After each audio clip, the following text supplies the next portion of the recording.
Today, we're diving deep into the biggest fears and challenges people face when practicing transurfing and tafchi.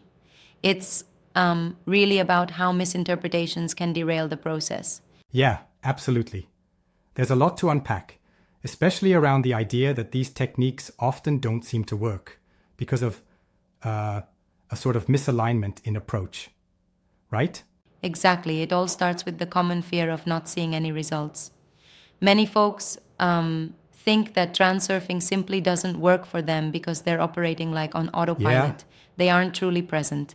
and that's because they're essentially doing it in a dreamy state, right? It's like they're like not really awake to the process when they're performing these techniques.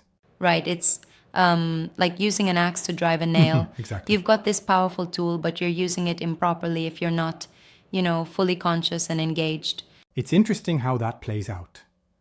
People put so much emphasis solely on the end goal without really embracing the journey itself. That, in a way, dissolves the true power of the intention. Yeah, exactly. And that's where awakening comes into play.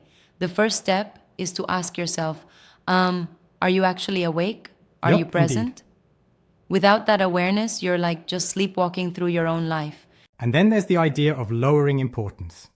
When you drop that excessive tension, the intention actually gets room to breathe and work more naturally. Totally. And managing your attention is crucial here. You see, reality will follow what you focus on. If you're fixated on problems or obstacles, you're just like strengthening them. Shift that focus to Right. realization and watch it manifest. I love that.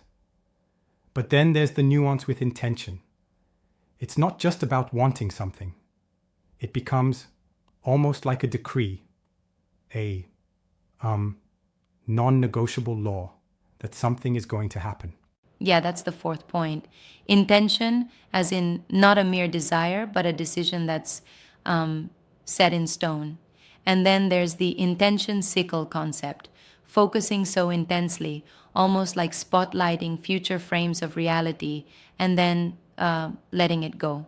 Right? It's interesting, almost counterintuitive. You concentrate fully, but then you let go. I sometimes feel that might be oversimplified. What if someone struggles to let go after that focus? That's a valid point, and I think it's where discipline meets flexibility. After all, if you hold on too tight to the outcome, it may actually, block the process. You need that balance. And then there's the aspect of turning those negative thoughts around. When you think it won't work, you replace it with it will work. It's like rewriting your mental script. Absolutely. And catching even the smallest signs of success builds a new map of reality. That's the seventh point, confirmation.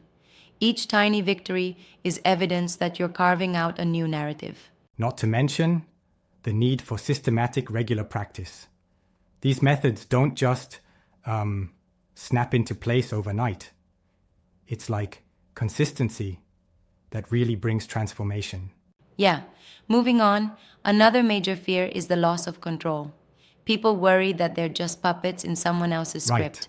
They fear surrendering their power and ending up controlled by external forces. Exactly. But that's where the message flips. You, as a practitioner, move into the role of the creator, the director of your own reality. You're not just a body, but also spirit. Yeah, it's like switching from being an actor to being the filmmaker. You choose a entirely different cinematic track. Yeah. You free yourself from that imposed narrative. And then letting go of control doesn't mean being passive.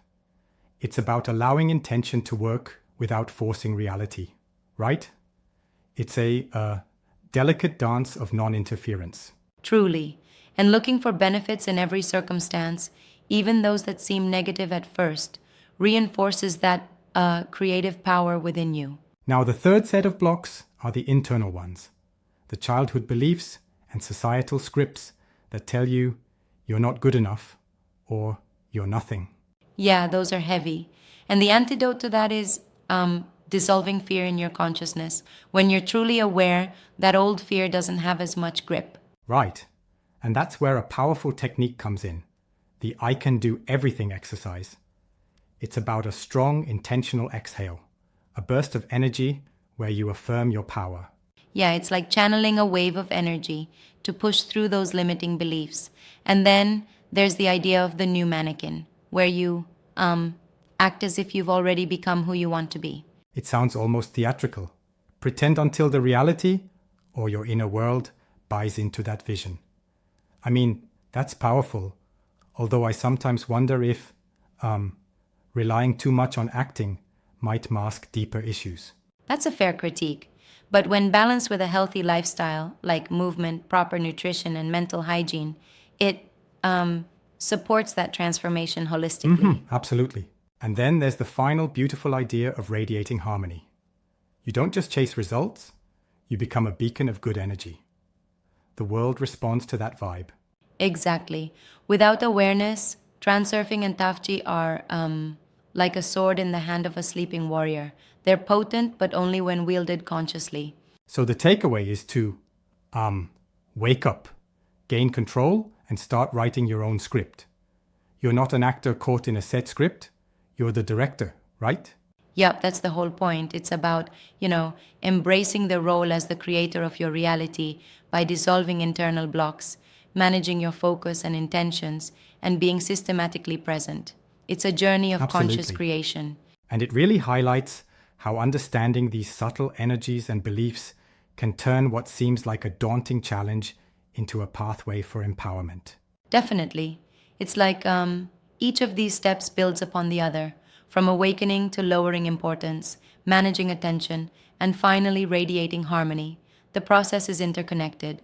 I love that analogy, tying it all together.